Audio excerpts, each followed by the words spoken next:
Hello everyone, welcome back on my YouTube channel कहानियाँ bye Deepshikha.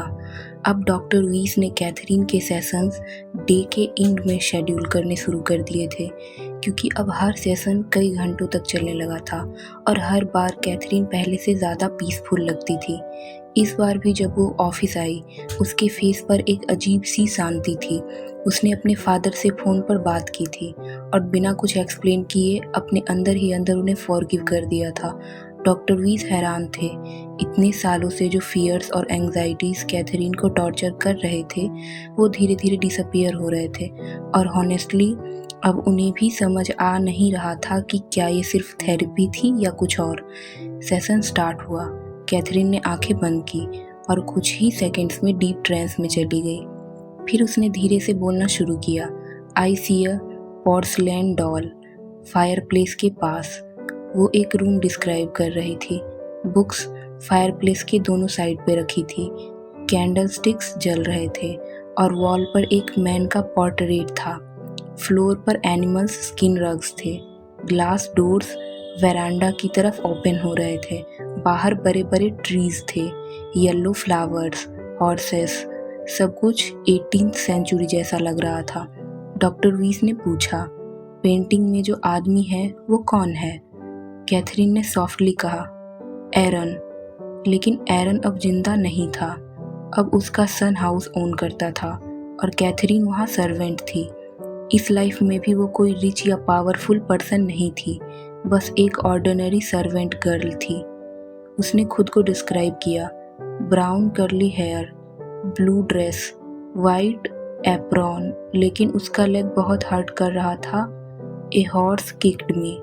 उसकी आवाज़ में पेन क्लियरली फील हो रहा था। वो पूरा दिन काम करती थी, फूड सर्व करना, काउज मिल्क करना, क्लीनिंग। रिच फैमिली बड़े हाउस में रहती थी और सर्वेंट्स छोटे हाउसेस में। कैथरीन ने कहा, आई हेट देम। उसके अंदर रिजेंटमेंट और एंगर भरा हुआ था, क्योंकि उसकी लाइफ पॉवर्टी और स्ट्रगल से भरी हुई थी। उसने एक वेडिंग सेलिब्रेशन भी देखा। रिच पीपल डांस कर रहे थे, सेलिब्रेट कर रहे थे, लेकिन सर्वेंट्स को सिर्फ दूर से देखने की परमिशन थी और वहीं खड़े खड़े। कैथरीन और ज़्यादा लोनली फील करने लगी। फिर सेशन और डीप हो गया। डॉक्टर वीस ने उसे डेथ के मोमेंट तक मूव कराया। कैथरीन ने सडनली हैवी ब्रीथिंग स्टार्ट कर दी। मेरे चेस्ट में पेन हो रहा है, कोई मुझे वार्म ड्रिंक दे रहा है। उसकी सांसें धीरे धीरे वीक होने लगी और फिर साइलेंस। कुछ सेकंड बाद उसने सॉफ्टली कहा, I have left my body.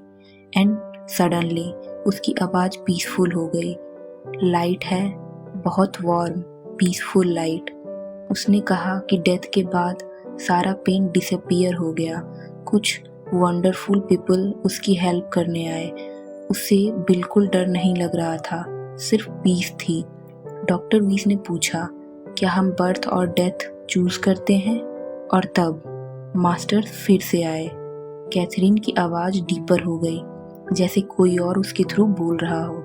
हम सोल्स हैं, हम यहाँ लेसन सीखने आते हैं। हर सोल को फेथ, लव, चैरिटी और पेशेंस सीखना होता है। मास्टर्स ने कहा, कुछ सोल्स फास्टर लर्न करती है, कुछ स्लोअर, लेकिन सबका जर्नी सेम डायरेक्शन में होता है। कैथरीन ने एडमिट किया, उस 18th सेंचुरी वाली लाइफ में उसके अंदर बहुत एंगर और बिटरनेस थी। उसने फेथ लूज कर दिया था और शायद वही उसका लेसन था, ट्रस्ट और एक्सेप्टेंस सीखना। डॉक्टर वीस क्वाइटली सब सुन रहे थे। अब उनका साइंटिफिक माइंड भी स्लोली चेंज होने लगा था। ये सेशंस सिर्फ कैथरीन को हील नहीं कर रहे थे, ये उन्हें भी चेंज कर रहे थे। एक मोमेंट पर डॉक्टर वीस ने मास्टर्स से पूछा, क्या मैं सही कर रहा हूँ? और आंसर आया, you are doing what is correct, but this is for you, not for her. ये वर्ड्स डायरेक्टली उनके हार्ट में हिट हुए, जैसे कैथरीन की जर्नी के थ्रू उन्हें भी कुछ इम्पोर्टेंट सिखाया जा रहा हो। सेशन के बाद डॉक्टर वीस ने नोटिस किया कि वो खुद भी चेंज हो रहे हैं।